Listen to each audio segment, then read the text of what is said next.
Hello eighth class. आज हम discuss कर रहे हैं आपके एक्सरसाइज 3.3 का क्वेश्चन नंबर 9। तो 9th क्वेश्चन क्या है, देखो स्टेटमेंट क्या है इसकी। In the figure both R I S K and C L U E are the parallelogram. तो सबसे पहले आप ये समझो, आर आई एस के ये वाला जो है वो पैरेललोग्राम है, और फिर सी एल यू ई ये भी पैरेललोग्राम है। और आपने इसमें जो एक्स दिख रहा है ना, इसकी वैल्यू फाइंड आउट कर ली है। इसमें एंगल्स आपको गिवन है। ये जो एंगल है वो 120 का गिवन है, ये 120 डिग्री है, और ये वाला जो एंगल है वो 70 डिग्री है। ठीक है, तो आपने क्या करना है, एक्स की वैल्यू फाइंड आउट करनी है। तो बिल्कुल इजी सा क्वेश्चन है और इम्पोर्टेंट क्वेश्चन है ये आपके लिए। तो सबसे पहले देखो, गिवन में लिखना आपने। गिवन क्या है, सबसे पहले वो चीज आपने लिखनी होगी। गिवन डेट क्या है, देखो गिवन में R I S K and C L U E are parallelogram. ठीक है, उसके बाद टू फाइंड। फाइंड इसमें आपने क्या करना, देखो टू फाइंड, तो इसमें आपने फाइंड करना है एक्स, या फिर वैल्यू ऑफ एक्स भी आप यहाँ लिख सकते हो। ठीक है, तो एक्स आपने यहाँ फाइंड आउट करना है। तो सोल्यूशन करते हैं इसका। बहुत इजी सा कॉन्सेप्ट है ये। अब देखो पहले आर आई एस के में देखो, तो हम लिखेंगे इन पैरेललोग्राम आर आई एस के। आर आई एस के पैरेललोग्राम जो है ये वाला पैरेललोग्राम है। ठीक है, इसमें देखो ये 120 का एंगल है। तो आपको पता है कि जो कंजेक्टिव एंगल्स होते हैं, ये दोनों एंगल कंजेक्टिव एंगल्स हैं। जो एडजेंट्स एंगल है इनका सम क्या होगा, 180 होगा। तो angle K plus angle R equal to 180, because में लिख देना सम ऑफ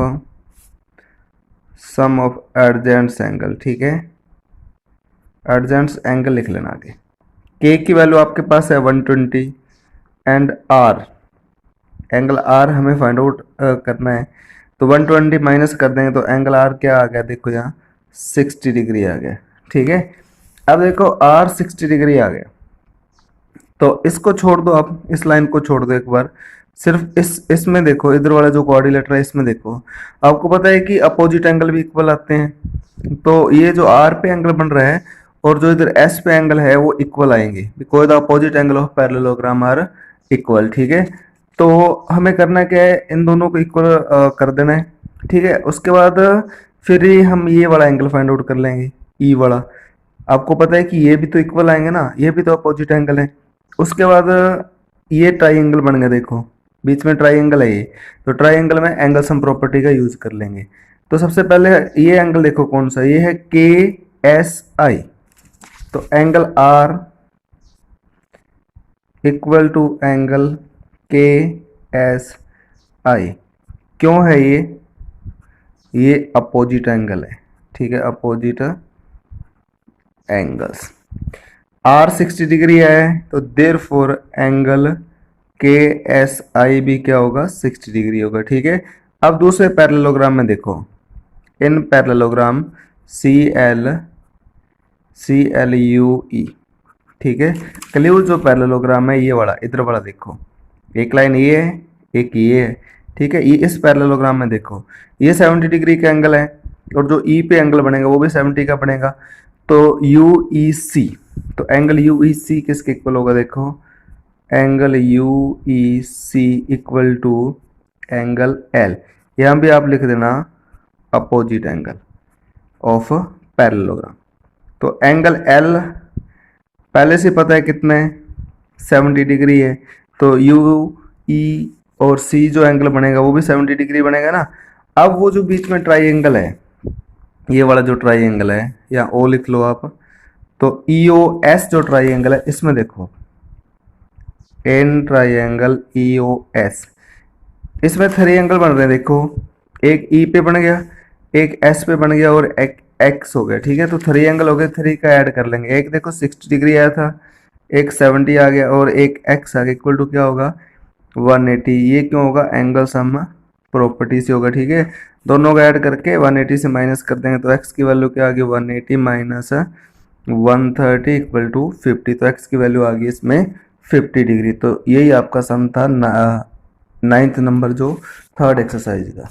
उसके बाद 10th क्वेश्चन देखो क्या है। 10th क्वेश्चन में क्या है, explain how this is a trapezium and which its two side are parallel. तो ये जो आपको डायग्राम दिख रहा है KLMN, आपने एक्सप्लेन करना है कि ये ट्रेपेजियम कैसे, इसमें एंगल्स गिवन है।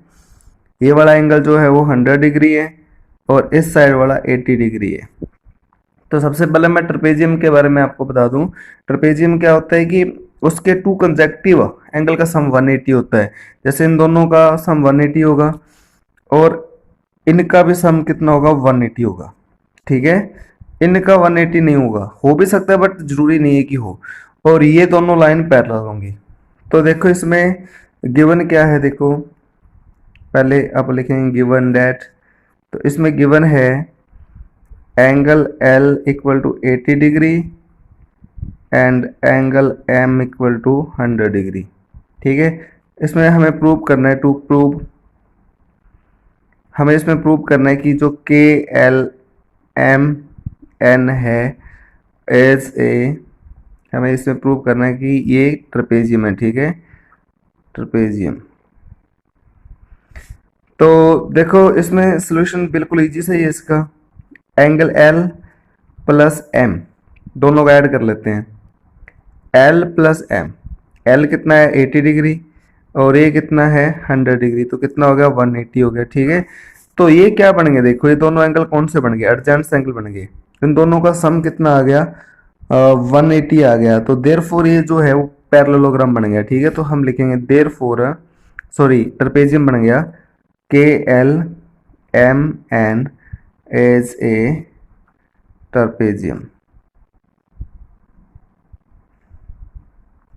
अब साइडें कौन सी पैरेलल है, KL पैरेलल टू MN, तो KL पैरेलल टू MN। ठीक है, तो ये आपका क्वेश्चन नंबर था 10th, बिल्कुल इजी सा क्वेश्चन था। उसका 11th क्वेश्चन देखो क्या है, हमें इसमें ना एंगल C फाइंड आउट करना है, ये वाला एंगल फाइंड आउट करना है।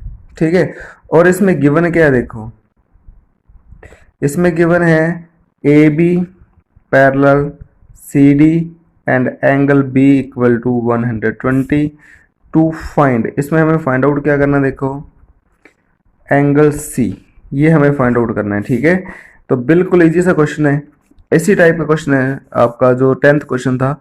इन दोनों को ऐड करेंगे, angle B plus angle C equal to 180 because AB parallel DC। नहीं तो आप लिख सकते हो सम ऑफ एडजेंट एंगल। ठीक है, B आपको गिवन है 120 और C हमें फाइंड आउट करना है, तो 120 को माइनस कर दो तो ये आ गया 180 minus 120 angle C equal to 60 degree.